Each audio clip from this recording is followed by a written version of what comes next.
une vidéo sur le droit existentiel. Le droit existentiel, c'est quelque chose dont j'ai entendu parler absolument nulle part, mais nulle part, que ce soit chez les athées ou chez les gens très spirituels. Ça se retrouve dans aucun document. Enfin, ça doit exister peut-être quelque part, hein, bien sûr. Mais j'ai étudié quand même pas mal de trucs et je me suis renseigné sur des... J'ai quand même lu pas mal d'auteurs différents, j'ai vu pas mal de vidéos. Cette référence-là n'apparaît jamais. Bon, peut-être que ça existe dans des endroits que je ne soupçonne pas. Ce que j'appelle le droit existentiel, c'est pas le droit à l'existence, parce que ça, le droit à l'existence, on l'a déjà tous. C'est le droit de décider de son existence. Pour les athées, la vie, elle est ce qu'elle est, on fait avec ce qu'on a, on fait notre mieux avec ce qu'on a, on essaie de régler les problèmes qui se présentent, on essaye d'aller vers ses rêves, parfois on y arrive, parfois on n'y arrive pas, bon. Ça a un certain sens, voilà, je fais plus partie de cette catégorie-là, mais bon. Pour les spirituels, il y a une attitude très différente. Enfin, chacun bien sûr a sa spiritualité. Moi, je parle de la spiritualité peut-être plus émergente, la spiritualité plus laïque, la spiritualité qu'on va retrouver dans beaucoup finalement de non-courants. C'est-à-dire, ça ne fait pas partie d'une religion, ça fait pas partie ça n'a pas de nom en fait. C'est une spiritualité sans nom. Ce qui fait qu'il n'y a pas de secte parce qu'il n'y a pas de groupe. Il n'y a pas de groupe, voilà. Il y a pas de, c'est juste, c'est des auteurs différents, c'est des vidéos différentes, c'est des documentaires différents. Il y a pas de, il y a aucune dépendance entre toutes ces choses. On se fait son propre chemin.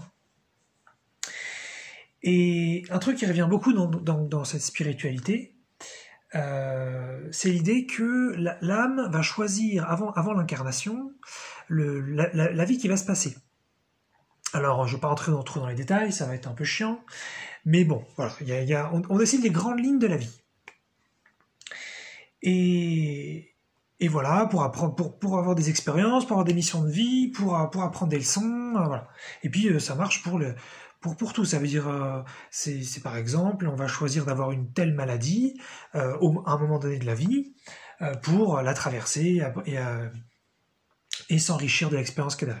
Alors, il y a un super livre qui parle de ça. Donc là en anglais c'est Your Soul's Plan, mais en français c'est Les âmes courageuses. Peut-être que le titre a changé d'ailleurs. Je sais que le titre justement en anglais c'était Les âmes courageuses avant, et puis c'est devenu Your Soul's Plan. Mais je crois qu'en français c'est peut-être toujours Les âmes courageuses. Moi je l'ai lu en français et en anglais, donc voilà. Et donc de Robert Schwartz. Et en fait, voilà, ça parle exactement de ça. Donc, si vous voulez une référence, si vous êtes jamais intéressé à la spiritualité, vous voulez comprendre un petit peu peut-être pourquoi vous êtes incarné, qu'est-ce que vous faites là, quel est le but, eh bien, ce genre de bouquin, il y en a plein d'autres, bien sûr. Hein, c'est pas celui-là plus qu'un autre. Hein. C'est juste que celui-là, il peut aller très loin parce qu'il va dans des problèmes de mission de vie très très graves. Il peut aller dans le handicap mental. Il peut aller dans des fausses couches, des trucs comme ça. Bon, ouais. Il y a des trucs assez costauds, et puis il y a un numéro 2 qui lui va encore plus loin, genre sur l'inceste, ce genre de trucs. Enfin, il y a des trucs, voilà, ça va loin. Bon, on est d'accord, pas d'accord. C'est pas le sujet. Le sujet, c'est que finalement, toute cette spiritualité, elle est théorisée, elle est expliquée, elle est canalisée. Il y a toute une info qui vient avec. Moi, le propos là sur lequel je veux rester pour pas trop m'éparpiller, c'est le droit existentiel qui arrive nulle part. C'est-à-dire que dans toute cette spiritualité, que ce soit dans ce livre, ou dans 1000 autres, ou dans 1000 documentaires, 1000 vidéos YouTube ou autre chose, c'est cette idée que l'âme, finalement, elle a choisi donc la vie à l'avance, même si ce sont des probabilités qui ont été choisies et non pas des certitudes, il y a quand même quelque chose qui a été déterminé. Et donc la grande spiritualité qui ressort donc de ça, c'est quoi? C'est faut accepter, faut faire confiance, il faut lâcher prise, parce qu'a priori c'est quand même une bonne chose, donc faut se laisser traverser par les problèmes qui se présentent, et les maladies, et tous les trucs qui nous embêtent, parce que derrière, il y a quelque chose de très très très positif. On retrouve ça d'ailleurs dans le tantra. Toute la religion côté au tantra, on retrouve cette idée-là que une fois que tu traverses la chose négative, tu as de la lumière derrière. Et c'est intéressant, et d'ailleurs ça se vérifie même chez les athées, hein, ça se vérifie puisque il suffit de vivre des choses agréables, parfois on apprend des leçons, parfois c'était intéressant, donc effectivement ça se vérifie pas tout le temps, mais ça se vérifie quand même de temps en temps.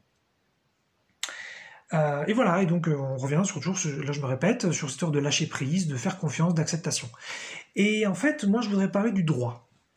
Un droit que j'invente en fait en parlant, parce que je l'ai jamais entendu nulle part, et ça m'a beaucoup interloqué. Quel est le droit des personnalités? Est-ce que l'âme a droit de vie, de mort, a droit de bonheur, a droit de malheur sur la personnalité? C'est-à-dire nous, quand on s'incarne, on est NAIT, on n'est pas du tout conscient de tout ça. Quand on est bébé, on n'a aucune conscience. On a peut-être des connexions, des petits trucs, mais c'est pas du tout conscientisé. Et puis de toute façon, après les années, pour l'extrême majorité d'entre nous, tout est oublié de ce qui s'est passé avant la naissance. Et donc on n'a pas de connaissances, donc c'est-à-dire qu'on est complètement non conscient et on va vivre cette vie finalement sans savoir tout ce qui a été préparé. Même si on pourrait s'en rappeler en faisant des stages de régression, en allant voir certains thérapeutes spécialisés, mais il faut y passer beaucoup de temps. C'est-à-dire que c'est pas du tout intuitif, on n'est pas du tout fait à cette époque en tant qu'humain pour dès la naissance se souvenir de tout ça. Et donc il y a une question fondamentale moi qui se pose, c'est que quel est le droit des personnalités? Est-ce que les personnalités doivent se soumettre nécessairement à la volonté de l'âme? Voilà, une question qui revient jamais, ou alors elle arrive, mais de façon un petit peu étonnante, un petit peu, vous n'êtes pas obligé de faire ce que de faire ce que l'âme a prévu pour vous. Vous pouvez faire un peu votre truc, mais pragmatiquement ça marche pas trop parce que là tous les humains sont concernés. On a toujours en général les mêmes problèmes qui reviennent. C'est-à-dire, il y en a, c'est les conflits dans les relations, les autres c'est des maladies, les autres c'est des problèmes financiers. On a tous un truc qui se répète comme ça par cycle dans notre vie, et on sent que il faut travailler dessus et il faut régler ça. Et moi justement, j'en ai ma claque. J'en ai grave marre de tout ça. Et je pose une question qui est nulle part, c'est est-ce que j'ai le choix? Est-ce que, en tant qu'être, non pas qu'être humain, mais être, donc plus large, être humain c'est très bien, mais là je parle de être au sens très très très général du terme, j'ai le droit de choisir mon existence? Est-ce que l'âme doit choisir pour moi? Est-ce que je peux choisir ma vie? Est-ce que je peux choisir mon existence? Et maintenant, donc, on va aller dans des questions donc, qui reviennent à la vidéo sur le libre arbitre que j'ai faite. Est-ce que j'ai le droit de choisir mes désirs? Est-ce que j'ai le droit de choisir mes émotions? Est-ce que j'ai le droit de choisir mes pensées? Parce que si l'âme m'envoie constamment des envies, des trucs, mais j'ai pas forcément voulu ça. Parfois vous avez des envies de trucs, vous avez des ah putain je suis super chaud, j'ai vachement envie de ça, mais elle vient d'où cette énergie? Je l'ai pas demandé.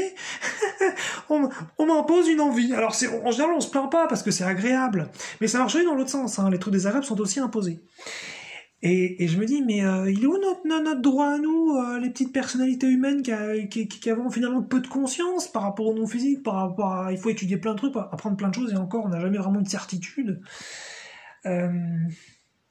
Voilà, et donc un autre droit, a-t-on le droit de choisir notre corps?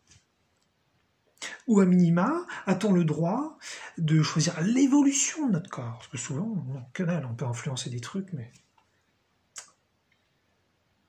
Et ça, c'est des questions vraiment qui m'interpellent. A-t-on le droit de choisir le développement spirituel qu'on a? Parce que moi, j'ai comme d'ailleurs tout le monde, moi j'ai des chakras qui sont carrément bousillés, mais ça dépend des gens. C'est-à-dire des gens, c'est les premiers chakras, les autres c'est ceux du haut. Moi, ceux du haut, a priori, sont très très ouverts, et ceux du bas sont hyper sales. Mais est-ce que j'ai le choix de pouvoir décider de mon système spirituel? Est-ce que j'ai le droit de ça? C'est ça en fait la question. Est-ce que j'ai le droit? Est-ce que j'ai le droit de décider de mon existence? Ou est-ce que l'âme, une énergie divine, a droit de tout sur moi et décide tout pour moi? Voilà, ça m'interpelle vachement parce que je me dis rébellion. Non mais c'est pas possible. C'est juste pour moi c'est plus envisageable que de faire confiance et d'accepter sans qu'on communique avec moi. Est-ce qu'on a le droit à la considération? Est-ce qu'on a le droit qu'une âme, un guide, une entité, une énergie divine quelconque, un maître non physique, puisse communiquer avec nous sur pourquoi nous sommes là et pourquoi les choses nous arrivent. A-t-on le droit à ça, ou on vaut tellement rien, en tant qu'être humain, on nous laisse tellement dans la merde, qu'on n'a même pas le droit à ça. On peut même pas communiquer avec nous. On doit se débrouiller et fonctionner avec une intuition, un truc, on sait même pas trop comment ça fonctionne, c'est hyper chaotique, c'est un peu un bordel. A-t-on le droit à un minimum de considération, un minimum de communication? Quel est le droit de la personnalité? Et si la réponse à toutes ces questions, c'est non, eh bien, déjà ce serait honnête, puisque ça voudrait dire que non, on n'a pas le choix de notre vie, en fin de compte, de notre existence sur Terre. On a peut-être le choix, en revanche, en dehors de la Terre, ça c'est possible, il faut le vérifier. Mais ici, ce serait pas le cas. Et ben moi, je suis en total désaccord avec ça. Et en spiritualité, ça vient jamais. Tout le monde est carpette, tout le monde se tait devant l'énergie divine, devant l'âme, devant les guides qui choisissent pour nous, qui savent mieux que nous. Mais à un moment donné, quand tu grandis, t'as pris suffisamment de maturité, tu peux faire tes propres choix. T'as plus besoin que quelqu'un d'autre décide pour toi. Voilà. Donc quel est le droit existentiel? Moi, je souhaite, je suis prêt à militer spirituellement pour un droit d'existence, un droit de décider de mon existence.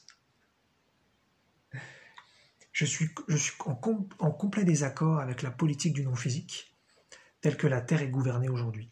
Voilà, mon propos sur le droit existentiel.